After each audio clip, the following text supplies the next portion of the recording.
Bien, muchachos, vamos a continuar este segundo.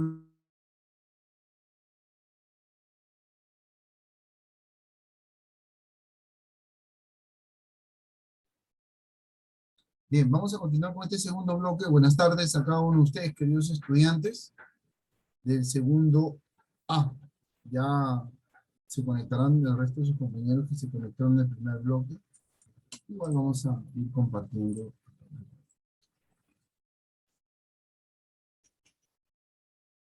Bien, entre el fenómeno de la guerra del Golfo Pérsico que se va a realizar, en este caso, ya tenemos claro dos motivos, dos causas, ¿no? Primero, la disputa con Kuwait, ¿no? Con Kuwait. Y ese es Kuwait con Irak. Y en la acusación del atentado de las Torres Gemelas. Ambos hechos, ambos hechos, o ambas situaciones, están consideradas como, se podría decir, como causas del desarrollo de esta guerra. Pero la guerra del Golfo Pérsico ya tenía antecedentes en este caso, ¿no? Ya llegado el 2003, la guerra con Irak se va a concretar, por así decirlo. Estados Unidos aplica una estrategia, ¿no? Para 1991, ¿no? Aplica una estrategia, ¿no? Más adelante esta estrategia va a ser considerada, pues, llevada a la pantalla gigante, ¿no? Tormenta de arena, que se va a realizar. Una vez, déjenme decirles, una vez que se condiciona el espacio en Irak, en Kuwait, se recluta a nivel nacional, o sea, a nivel mundial, agentes de seguridad. Al Perú también llegó esa noticia del reclutamiento para ir y prestar servicios de seguridad a prestar servicios de seguridad en la zona de Kuwait, Irak, para cuidar los establecimientos que habían sido cercados, ¿no? En este caso. Y buena cantidad de tiempo, ¿no? Se prestó servicio, imagínense, ¿no? Y hubo un gran número de peruanos que fueron a prestar servicio de seguridad en estos territorios después de la guerra. Entonces, tenemos dos escenarios muy importantes. El estallido de la guerra del Golfo Pérsico, ¿no? Entre Irak, Saddam Hussein, Kuwait y el apoyo de Estados Unidos, y la guerra con Irak. ¿Qué significa la guerra con Estados Unidos y Irak propiamente dicho? Eso quiere decir de que tenemos dos episodios. Eso quiere decir que este territorio va a abarcar dos enfrentamientos distintos en diferentes años. Podemos decir que la guerra del Golfo Pérsico empieza en 1991, continúa en el 2003 como una guerra contra Irak y Estados Unidos, y de lo cual se va a transportar hasta lo que hoy en día pues conocemos la guerra, que fue por un periodo de tiempo, se resguardó de estos espacios. El objetivo, capturar a Saddam Hussein, ¿no? Entre esos fenómenos, a él se le acusa de muchos atentados, a Saddam Hussein, a la embajada estadounidense, a un hospital, a una villa, ojo, a una villa de norteamericanos que fueron a vivir a estos territorios, una crueldad, ¿no? Un episodio de la vida real, ¿no? Ingresaron los iraquíes, dispararon, detonaron bombas y toda una situación. Muchos de estos, muchos de estos episodios de la guerra de Irak, o de la guerra de Irán, de Irak, perdón, de la guerra de Irak o de la guerra del Golfo, como les dije, fueron llevados a la pantalla grande.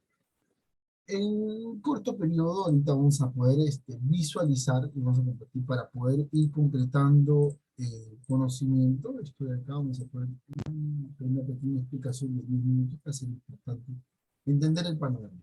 Hoy en Memorias de Pez vamos a hablar de una de las guerras que marcaron el final del siglo XX, la primera guerra televisada en directo de la historia y en la que se pudieron ver perfectamente las operaciones de una misión llevada a cabo por una coalición de 34 países liderada por Estados Unidos y que contaba con el beneplácito de la ONU. Hoy en Memorias de Pez, la guerra del Golfo. Pero para entender este conflicto nos tenemos que ir un poquito más atrás, concretamente a los años 70, década en la que Saddam Hussein llega al poder en Irak, trayendo consigo el baatismo, una ideología basada en un nacionalismo árabe apoyado por el socialismo y bien defendido por un marcado autoritarismo. Vamos, que Saddam se convirtió en todo un dictador de primera categoría. La economía de Irak llevaba tiempo creciendo a buen ritmo, gracias a los ricos no, a los riquísimos yacimientos de petróleo que guarda en su territorio. En 1980 Irak exigió a Irán la región del río Shatt al-Arab, una antigua reclamación iraquí que tenía como trasfondo la rivalidad regional entre los pueblos persa y árabe. El caso es que Irán no aceptó, e Irak invadió Irán empezando una guerra que dejó al menos 1 millón de muertos, y que no sirvió para nada, ya que finalmente las fronteras no se movieron ni un poquito. Sin embargo, la guerra dejó en ambos países una crisis económica, social y política brutal. Por ello, Saddam Hussein se fijó en sus vecinos del sur, un pequeño estado llamado Kuwait, y cuya economía se basaba casi totalmente en la producción de petróleo. El caso es que Saddam Hussein invadió Kuwait en 1990 por los siguientes motivos. 1. Irak necesitaba más ingresos procedentes del petróleo para pagar su deuda, que había crecido muchísimo a raíz de la guerra con Irán. Kuwait por entonces producía una barbaridad de petróleo, lo que contribuía a que el precio del petróleo fuese bajo, algo que a Irak no le interesaba para nada. 2. Saddam no solo necesitaba petróleo más caro, sino más petróleo, y acusó a Kuwait de robar petróleo del nacimiento de Rumailak, que se encontraba bajo ambos territorios. 3. Además, Irak necesitaba acceder al Golfo Pérsico desde su puerto de Qasr, lo que implicaba ocupar las islas kuwaitíes de Bubiyan y Warba. De esta forma, Irak se aseguraba que Kuwait no pudiese bloquear el puerto iraquí. Y 4. Por último, Saddam a título personal necesitaba mejorar su reputación bastante dañada por el fracaso de la invasión de Irán, tanto de puertas para adentro como de puertas hacia afuera. Pues sí, como os decía, Saddam Hussein invadió Kuwait y la comunidad internacional no lo iba a permitir. Una cosa era invadir Irán, que a Occidente ni fu ni fa, y otra muy distinta era invadir Kuwait, el cual nos suministraba una cantidad ingente de petróleo a un precio bastante razonable.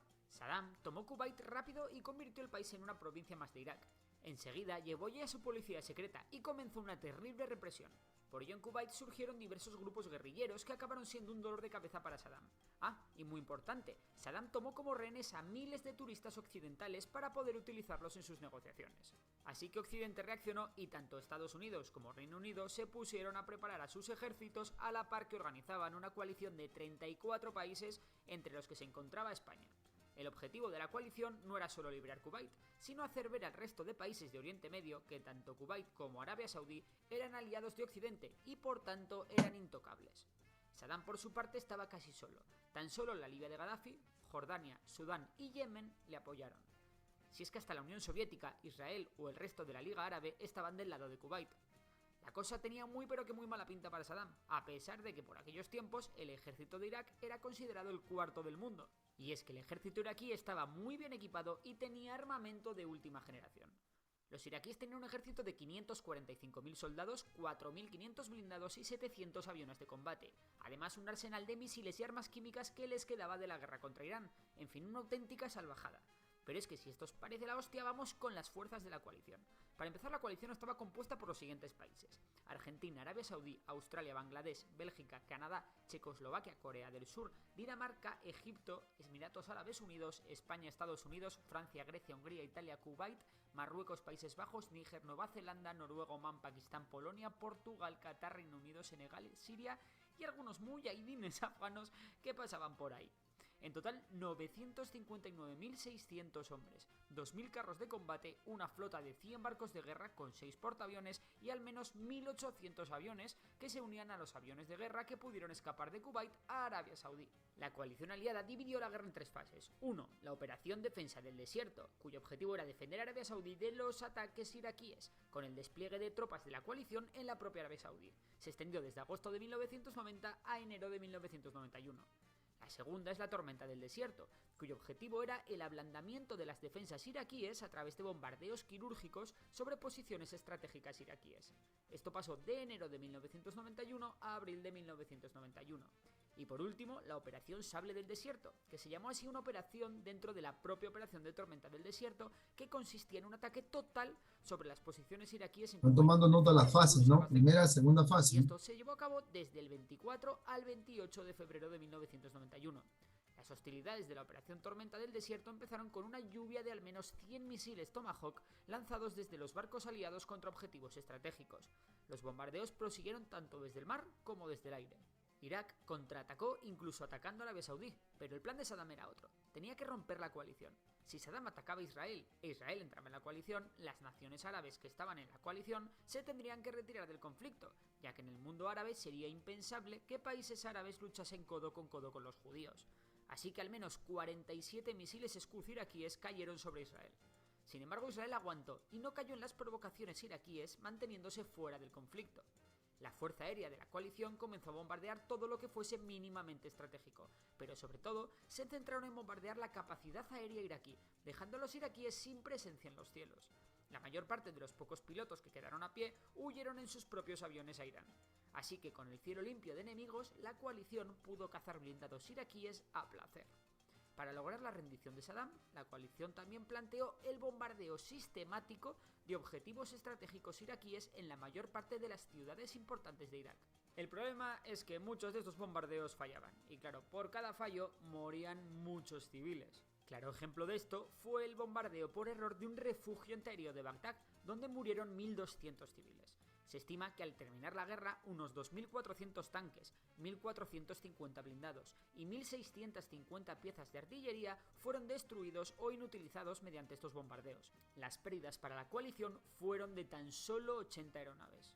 Para cuando la Operación Sable del Desierto fue lanzada y las tropas terrestres de la coalición entraron en combate, la capacidad del ejército iraquí no era ni la sombra de la que había sido antes. La operación fue un éxito con cada país cumpliendo una función determinada. 2 días después del inicio de la liberación de Kuwait, 100.000 soldados iraquíes se rendían en masa.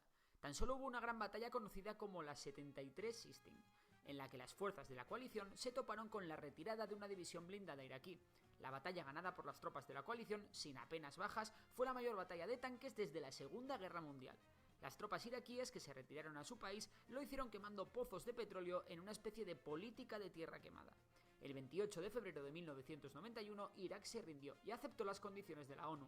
Kuwait había sido liberado, pero Saddam seguiría en el poder en Irak. La guerra había dejado 378 muertos en las bajas de la coalición, y entre 25.000 y 50.000 muertos del lado iraquí, más de 70.000 heridos y más de 80.000 prisioneros. Tras la guerra, la ONU impuso un estricto embargo a Irak que aumentó la crisis que el país ya arrastraba de la anterior guerra con Irán y que provocó numerosas revueltas sociales y una pobreza de la que Irak nunca se recuperó. Saddam caerá más de 10 años después, curiosamente tras otra guerra del Golfo. Ya dije Pero que no, esa es otra más historia. rato. Si te ha gustado el vídeo ya sabes que puedes darle like, suscribirte al canal y seguir a Memorias de PC en Facebook, Instagram, Twitter y TikTok. Bien, muchachos, ahí ya vamos teniendo una idea de cómo se da el panorama de la guerra del Golfo y la guerra de Irak. Un proceso muy importante desde 1990, 1991 con la declaratoria de guerra, y más adelante las acciones que van a significar hasta el 2003 con la guerra de Irak, ¿no? Ahora, y tenemos de todo este desenlace, ¿no? De todo este desenlace todavía una inestabilidad en estos territorios de Irak, Irán, Palestina, Israel, la media luna, un territorio inestable, de no poder controlar y prácticamente lo que es la violencia, porque es lo que genera el enfrentamiento. Bien, muchachos, ahora, como ustedes saben, no hay el día de hoy una actividad que vamos a dejar en plataforma, mucho menos tampoco vamos a dejar una tarea en plataforma, así que vamos a ver ahí en este caso, durante este proceso, ahorita viendo cómo podemos ir condicionando el tiempo que nos resta para poder continuar avanzando a lo que viene. Bien, muchachos, para ir cerrando la idea, pues, vamos a poner acá la primera presentación. Para ir cerrando la idea de lo que fue y catalogó la guerra del Golfo como uno de los escenarios, ¿no?, al término de la Guerra Fría, ¿no? La guerra del Golfo Pérsico y la guerra de Irak. Al terminar la Guerra Fría, prácticamente, los estados a partir de 1990, la atención se va a trasladar hacia otras partes hacia otros lados de los continentes. Uno de ellos va a ser este continente de la Media Luna, donde en 1990 se empieza a desplegar lo que mañana será este conflicto del Golfo Pérsico y la guerra de Irak, en la cual tiene como resultado el surgimiento prácticamente del Islam y de otras religiones para este territorio. Está condicionado, como se dice.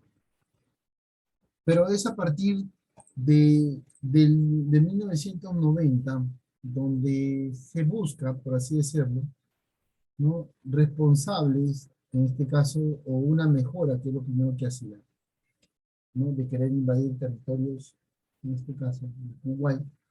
Le va a pasar factura porque Estados Unidos interviene y prácticamente va a ser un determinante a la guerra.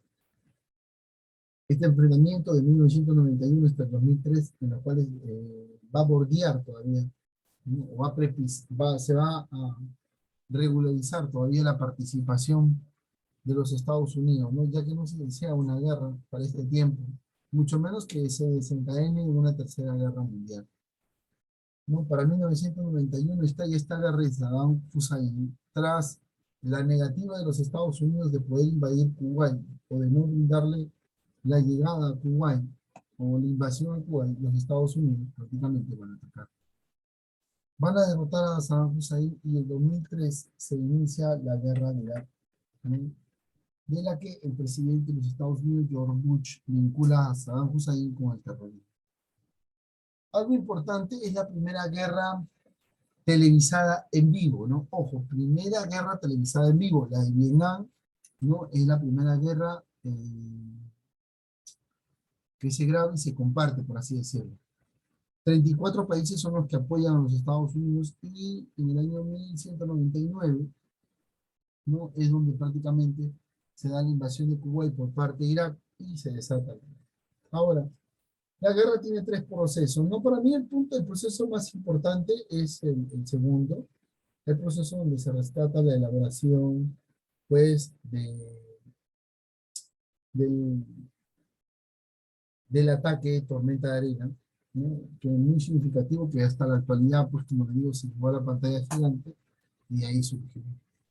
De este desenlace de la guerra del Golfo Pérsico y la guerra de Irán, hasta la actualidad todavía continúan con esa rencilla o disputa entre las Naciones Unidas, ¿no? Entonces, nada está dicho, como se dice. Nada está dicho, nada está acordado, todavía las cosas están un poco tensas, ¿no?, antes de, como se dice. Bien, muchachos, ¿quién gana esta guerra? Estados Unidos gana la guerra, porque capturan a Saddam Hussein y prácticamente Estados Unidos se corona como ganador de esta contienda, ¿no? Claro, después de haber perdido, pues, un centenar de personas, en este caso. Centenar de personas. Hasta este punto, ¿alguna pregunta?